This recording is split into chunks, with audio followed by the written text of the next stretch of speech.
জয় শ্রী রাধে কৃষ্ণ। শ্রীকৃষ্ণ বার্তা চ্যানেলে আপনাদের স্বাগতম। আশা করছি রাধারানীর কৃপায় সকলেই ভালো আছেন। আজ আমাদের আলোচনার বিষয় শ্রীমদ্ ভাগবত মহাপুরাণ গ্রন্থের ত্রয়োদশ অধ্যায়। শুরু করছি আজকের আলোচনা। শ্রীমদ্ ভাগবত মহাপুরাণ গ্রন্থের ত্রয়োদশ অধ্যায়, বিদুরের উপদেশে গান্ধারী সহ ধৃতরাষ্ট্রের বনগমন। সুত বললেন, তীর্থ ভ্রমণকালে মহর্ষি মৈত্রেয়ের কাছে আত্মজ্ঞান লাভ করে মহামতি বিদুর হস্তিনাপুরে ফিরে এলেন। তার যা কিছু জিজ্ঞাসা ছিল সবই পূর্ণ হয়ে গিয়েছিল। মৈত্রেয় মুনির কাছে বিদুর যেসব প্রশ্ন করেছিলেন সেই সকল প্রশ্নের উত্তর শোনবার আগেই ভগবান শ্রীকৃষ্ণের প্রতি তার ঐকান্তিকী ভক্তি জাগ্রত হওয়ায় তিনি অবশিষ্ট সব প্রশ্নের উত্তর শোনার থেকে বিরত হলেন।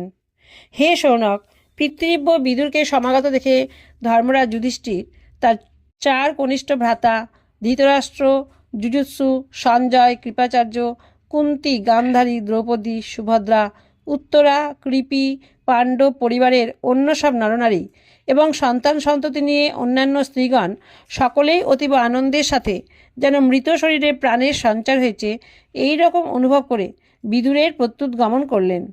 যথাযোগ্য আলিঙ্গন ও প্রণামাদি করে সকলে তার সঙ্গে মিলিত হলেন এবং বিরহজনিত উৎকণ্ঠায় ব্যাকুল হয়ে প্রেমাশ্রুপাত করতে লাগলেন। আসন পেতে বসে যুধিষ্ঠির তার যথোচিত আপ্যায়ন করলেন। ভোজন ও বিশ্রামের পর তিনি যখন সুখাসনে উপবিষ্ট হলেন তখন যুধিষ্ঠির বিনয়াবত হয়ে সকলের সমক্ষে বিদুরকে বলতে লাগলেন। যুধিষ্ঠির বললেন, হে পিতৃব্য, পাখিরা যেমন নিজেদের ডানার নিচে রেখে নিজ ডিমকে রক্ষা করে এবং উত্তাপ দিয়ে বড় করে তোলে, সেই রকমই অত্যন্ত স্নেহে আপনার করকমলের ছত্রছায়ায় আপনি আমাদের পালন পোষণ করেছেন। বারবার আপনি আমাদের ও আমাদের মাকে বিষ প্রদান, যতুগৃহদাহ ইত্যাদি বিপদ থেকে রক্ষা করেছেন। আমাদের কথা কখনো কি আপনার মনে হয়েছে? তীর্থ ভ্রমণকালে কিভাবে আপনার জীবনযাত্রা নির্বাহ হয়েছে? এই পৃথিবীতে কোন কোন তীর্থ এবং প্রধান ক্ষেত্রে আপনি ভ্রমণ করেছেন? হে বিভো, আপনার মতো ভগবানের প্রিয় ভক্ত স্বয়ংই তীর্থস্বরূপ। আপনারা আপনাদের হৃদয়ে স্থিত ভগবানের প্রভাবে তীর্থকে মহাতীর্থে পরিণত করে ভ্রমণ করে থাকেন। হে পিতৃব্য, তীর্থ ভ্রমণের সময় আপনি নিশ্চয়ই দ্বারকাতেও গিয়ে থাকবেন।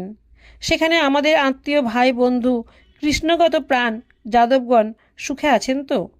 আপনি যদি সেখানে না গিয়ে থাকেন বা না দেখে থাকেন তবে তাদের সম্বন্ধে শুনেছেন তো নিশ্চয়ই।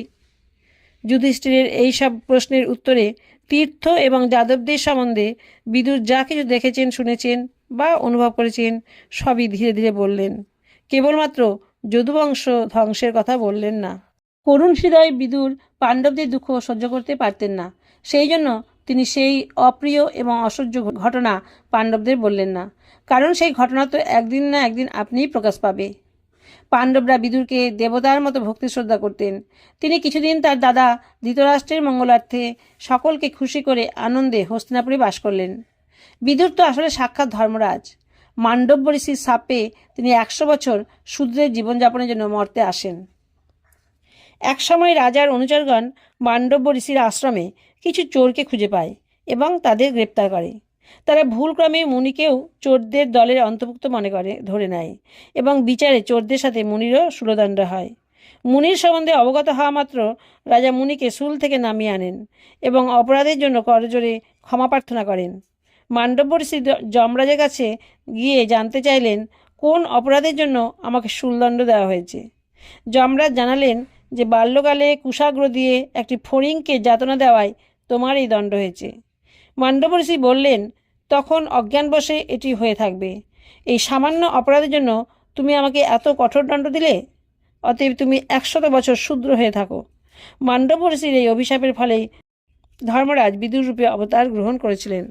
ততদিন যমরাজের অবর্তমানে তার আসনে অর্যমা উপবিষ্ট ছিলেন এবং তিনিই পাপ পুণ্যের বিচার করে দণ্ড ইত্যাদির ব্যবস্থা করতেন। রাজত্ব লাভ করার পর লোকপালদের মতো ঐশ্বর্য সম্পন্ন ভাইদের এবং নিজ বংশধর পরীক্ষিতকে অতুল সম্পত্তির অধিকারী দেখে যুধিষ্ঠির বেশ আনন্দ পেলেন। এইভাবে পাণ্ডবগণ গার্হস্থ্য ধর্মে ব্যস্ত হয়ে গেলেন এবং ভুলে গেলেন যে অলক্ষিতভাবে জীবন একটু একটু করে মৃত্যুর দিকে এগিয়ে যাচ্ছে। দেখতে দেখতে তাদের সেই সময় এলো যা অবশ্যম্ভাবী। কিন্তু বিদুর কালের গতি সম্বন্ধে অবগত ছিলেন। তাই জ্যেষ্ঠ ভ্রাতা ধৃতরাষ্ট্রকে বললেন, মহারাজ সতর্ক হন, বড়ই ভয়ঙ্কর সময় এসেছে। তাড়াতাড়ি বাড়ি ছেড়ে বেরিয়ে পড়ুন। আমাদের সকলের মাথার ওপর সেই সর্বশক্তিমান কাল নৃত্য করছে। এর থেকে রক্ষা পাওয়ার কোনো পথই নেই। কালের বশীভূত হয়ে জীবের প্রিয়তম প্রাণও তৎক্ষণাৎ তাকে ত্যাগ করে চলে যায়। ধন জন বিষয় আশ্রয়ের তো কথাই নেই। আপনার কাকা জ্যাঠা ভাই বন্ধু আত্মীয় পরিজন এবং পুত্রগণ সকলেরই মৃত্যু হয়েছে। আপনার পরমায়ুও গত প্রায়, শরীর জরাগ্রস্ত, তবুও এখন পর্যন্ত আপনি পরগৃহে পড়ে রয়েছেন। অহো, জীবের বেঁচে থাকার আকাঙ্ক্ষা কি বলবতী! আপনি সেই আকাঙ্ক্ষার বশবর্তী হয়েই যে ভীম আপনার শতপুত্র নাশ করেছে, সেই ভীমের দেওয়া অন্ন কুকুরের মতো ভোজন করছেন। যাদের বিনাশের জন্য আপনি যতগৃহে আগুন লাগিয়েছিলেন, বিষ খাইয়েছিলেন, পূর্ণ রাজসভায় যাদের বিবাহিত পত্নীর অপমান করেছেন, যাদের রাজ্য ধন সম্পত্তি আত্মসাৎ করেছিলেন, তাদের অন্নে প্রাণ ধারণ করে কি গৌরব আছে! আপনার বুদ্ধি শুদ্ধি সব কি লোপ পেয়ে গেছে যে আপনি এখনও জীবিত থাকতে চাইছেন? কিন্তু আপনার চাওয়াতে কি হবে? জীর্ণ বস্ত্রখণ্ডের মতো গলিত পলিত জরাগ্রস্ত এই শরীর আপনি না চাইলেও ক্ষয় হয়ে যাচ্ছে। আপনার এই দেহ দ্বারা এখন আপনার আর কোনো স্বার্থসিদ্ধি হবে না। এর প্রতি আসক্তি ছাড়ুন, মমতার বন্ধন ছেদন করুন। যে ব্যক্তি সাংসারিক বিষয়ে আসক্তি পরিত্যাগ করে অন্যের অলক্ষিতে অর্থাৎ অরণ্যবাসী হয়ে নিজের দেহ ত্যাগ করেন, তিনিই ধীর বলে কথিত হন। নিজের বুদ্ধি বলেই হোক বা অন্যের উপদেশেই হোক, যিনি এই সংসার দুঃখময় এই জ্ঞানের প্রভাবে বৈরাগ্যবান হয়ে নিজের মনকে বশীভূত করে শ্রীহরিকে হৃদয়ে স্থাপন করে সন্ন্যাস গ্রহণের উদ্দেশ্যে প্রব্রজ্জা গ্রহণ করেন, তিনি নরোত্তম। এরপরে যে সময় আসছে, সেটি মানুষের দয়া দক্ষিণাদি সদ্গুণগুলির বিনাশকারী হবে। অতএব আপনি আপনার আত্মীয় স্বজনের অলক্ষ্যে উত্তরাখণ্ডে যাত্রা করুন। কনিষ্ঠ ভ্রাতা বিদুর যখন অন্ধ রাজা ধৃতরাষ্ট্রকে এইভাবে বোঝালেন, তখন তার জ্ঞানচক্ষু খুলে গেল। তিনি ভাই বন্ধুদের সুদৃঢ় স্নেহবন্ধন ছিন্ন করে বিদুরের নির্দেশিত পথে বেরিয়ে পড়লেন। পরম পতিব্রতা সুবলনন্দিনী গান্ধারী যখন দেখলেন যে তার পতিদেবতা সেই হিমালয়ের পথে যাত্রা করেছেন, যা রণক্ষেত্রে প্রতিপক্ষের ন্যায়োচিত অস্ত্রাঘাতে বীর সৈনিকদের হৃদয়ে সুপ্রদানের ন্যায় যোগীদের আনন্দবর্ধন করে, তখন তিনিও পতির অনুগমন করলেন।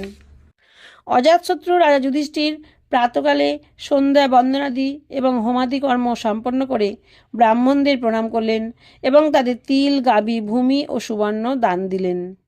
তারপর গুরুজনদের প্রণাম করার জন্য যখন অন্দরমহলে প্রবেশ করলেন, তখন সেখানে তিনি ধৃতরাষ্ট্র বিদুর ও গান্ধারীকে দেখতে পেলেন না।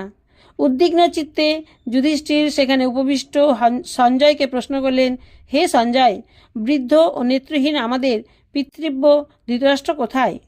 পুত্র শোকাতুরা মাতা গান্ধারী আর আমাদের পরম সুহৃদ পিতৃব্য বিদুরী বা কোথায় গেলেন? পিতৃব্য ধৃতরাষ্ট্র নিজের সন্তান এবং আত্মীয় স্বজনের নিধনে বড়ই দুঃখিত ছিলেন। আমি নিজে তো বড়ই মন্দবুদ্ধি। আমার থেকে আরও কোনো অনিষ্ট আশঙ্কা করে তিনি আবার মা গান্ধারীকে নিয়ে গঙ্গায় ঝাঁপ দেননি তো? আমাদের পিতৃদেব মহারাজ পাণ্ডু লোকান্তরে গমন করলে শৈশবকালে এরা দুই পিতৃব্যই নানাবিধ বিপদ আপদ থেকে আমাদের রক্ষা করেছেন। আমাদের প্রতি এদের অত্যন্ত স্নেহ ছিল। হায়, আজ তারা কোথায় গেলেন?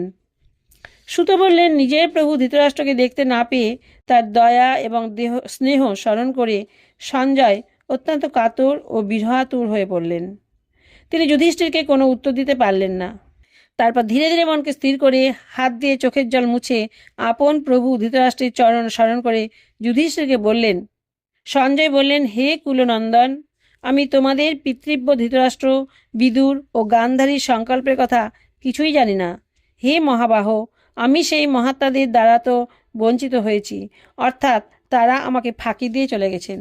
সঞ্জয় এইভাবে নানা বিলাপ করছেন। এমন সময় তুম্বুরুকে সঙ্গে নিয়ে দেবর্ষি নারদ সেখানে এসে হাজির হলেন। ভাইদের সাথে যুধিষ্ঠির উঠে দাঁড়িয়ে তাকে প্রণাম করে অভিবাদন জানিয়ে বললেন। যুধিষ্ঠির বললেন, হে ভগবান, আমি আমার দুই পিতৃব্যের কোনো খবর পাচ্ছি না। তারা দুজনে কোথায় গেলেন? আমাদের মাতৃতুল্য পুত্র শোকাতুরা গান্ধারী বা কোথায় গেলেন? হে ভগবান, অপার সমুদ্রে কাণ্ডারির মতো আপনিই আমার পথপ্রদর্শক। তখন পরম ভগবত ভক্ত ভগবতময় দেবর্ষি নারদ বললেন, হে ধর্মরাজ, তুমি কারোর জন্যই শোক করো না, কারণ এই সমগ্র জগৎ ঈশ্বরের অধীন। সমস্ত লোক এবং লোকপালগণ বিবশ হয়ে ঈশ্বরের আজ্ঞা পালন করে চলেছে। তিনিই প্রাণীদের মিলিত করান, আবার তিনিই তাদের বিচ্ছিন্ন করেন। বলদ যেমন বড় দড়ি দিয়ে খুঁটিতে বাঁধা থাকে আর ছোট ছোট দড়ি দিয়ে নাকের মধ্যে বাঁধা থেকে প্রভুর আজ্ঞা পালন করে, সেই রকমই মানুষও বর্ণাশ্রমাদি নামে নানা প্রকার ছোট ছোট দড়িতে বাঁধা অবস্থায় বেদরূপ বড় দড়িতে আবদ্ধ হয়ে পরমেশ্বরের আজ্ঞা পালন করে থাকে। এই জগতে যেমন সূত্রধারীর ইচ্ছাতে খেলার উপকরণের কখনো সংযোগ হয়, কখনো বিয়োগ হয়, সেই রকমই ভগবানের ইচ্ছাতেই মানুষের সংযোগ ও বিয়োগ ঘটে থাকে। জীবাত্মা স্বরূপ চিন্তা করে যদি জীবকে নিত্য মনে করো, বা দেহরূপে অনিত্য, অথবা জড়রূপে অনিত্য, বা চেতনরূপে নিত্য, অথবা শুদ্ধ ব্রহ্মরূপে কিছুই না মনে করো, তাহলেও অর্থাৎ এই তিন রকমেই স্নেহজনিত মোহ ছাড়া কেউই শোকের বশীভূত হতে পারে না। অর্থাৎ তুমি যে শোক করছো তা কেবল স্নেহজনিত মোহবশতেই। আসলে কোনো প্রকারেই তাদের জন্য শোক করা উচিত নয়। এই জন্যই হে ধর্মরাজ, এই দিন দুঃখী পিতৃব্য ও গান্ধারী অসহায় অবস্থায় আমাদের ছাড়া কিভাবে থাকবেন, এই অজ্ঞানপ্রসূত মানসিক বৈকল্য ছেড়ে দাও। এই পাঞ্চভৌতিক শরীর কাল, কর্ম আর গুণের অধীন। অজগরের মুখে পড়া জীবের মতো এই পরাধীন শরীর অন্যকে রক্ষার জন্য কি আর করতে পারে? এই জগতে হস্তবিহীন প্রাণীগণ সহস্ত মানুষের খাদ্য। চতুষ্পদ পশুদের পক্ষে পদবিহীন এবং তাদের মধ্যেও ক্ষুদ্রদেহী বড়দেহীর খাদ্য হয়। এইভাবে এক জীব অন্য জীবের খাদ্য। এই সব রূপের মধ্যে জীবের ভেতরে ও বাইরে এক স্বয়ং প্রকাশ ভগবান, যিনি সমগ্র আত্মার আত্মা, কেবলমাত্র মায়া দ্বারা মায়া প্রভাবে ভিন্ন ভিন্ন রূপে প্রতীয়মান হচ্ছেন। তুমি কেবল তারই ধ্যান করো। হে মহারাজ, সেই মহামায়াময় প্রাণীগণের জীবন দানকারী সেই ভগবানই বর্তমানে এই পৃথিবীতে দেবদ্রোহীদের নিধনের জন্য কালরূপে অবতীর্ণ হয়েছেন। তিনি দেবগণের জন্য কর্ম সমাপন করেছেন। সামান্যই অবশিষ্ট রয়েছে, সেই জন্যই তিনি রয়ে গিয়েছেন, অপেক্ষা করছেন। যতদিন সেই প্রভু ইহলোকে অবস্থান করেন ততদিন তোমরাও অপেক্ষা করো। হে ধর্মরাজ, হিমালয়ের দক্ষিণে যেখানে সপ্তর্ষিদের সন্তুষ্টির জন্য গঙ্গা দেবী 7টি পৃথক ধারায় বিভক্ত হয়েছে, যাকে সপ্তস্রোত বলা হয়, নিজের পত্নী গান্ধারীর সাথে ধৃতরাষ্ট্র তার ভাই বিদুরকে নিয়ে সেখানে মুনিদের আশ্রমে গেছেন।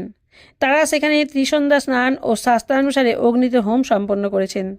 বর্তমানে ধৃতরাষ্ট্রের মনে আর কোনো কামনার অবশিষ্ট নেই। তিনি কেবল জলমাত্র পান করে শান্ত চিত্তে সেখানে বাস করছেন।